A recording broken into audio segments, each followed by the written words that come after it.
কৈবল্যধামের গুরু শ্রী শ্রী রাম ঠাকুর। Doctor Anup ঘোষালের লেখা থেকে আজকের নিবেদন। রাম ঠাকুর কে বা কি সে কথা বলা কঠিন, ধৃষ্টতাও বটে। তবে এটুকু বলতে পারি, রাম ঠাকুর বড় মধুর, ব্যঞ্জনাময়, যার তুলনা নেই, যিনি অসীম, অতল এবং দিগন্তহীন, অথচ সমগ্র জীবনই প্রচ্ছন্নই থেকে গেলেন সকলের কাছে।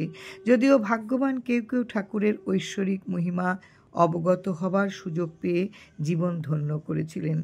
পলকে যিনি প্রলয় করতে পারেন, এমন ধর্মীয় সাধক শ্রেষ্ঠকে কিন্তু আপাত দৃষ্টিতে অতি সাধারণ এক মানুষ বলে মনে হতো।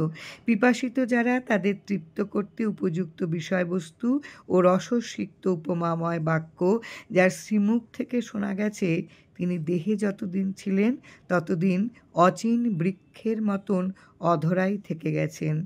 প্রচারের ছিলেন তিনি বিরুদ্ধে, কারণ তার কথায় প্রচার অপপ্রচার হইয়া যায়। ভক্তদের জন্য তার দয়া ছিল অতুলনীয়, প্রয়োজনে শাসনও ছিল তার দৃষ্টান্তমূলক। সমগ্র জীবন ভক্ত হৃদয়ের চৈতন্য জাগ্রত করার জন্য এবং তাদের সামগ্রিক কল্যাণার্থে সত্যপথের দিশারি রাম ঠাকুর যে কী অবর্ণনীয় শারীরিক কষ্ট ভোগ করেছেন, তা আমরা সুধীজনের লেখা থেকে জানতে পারি। জয় রাম, জয় রাম।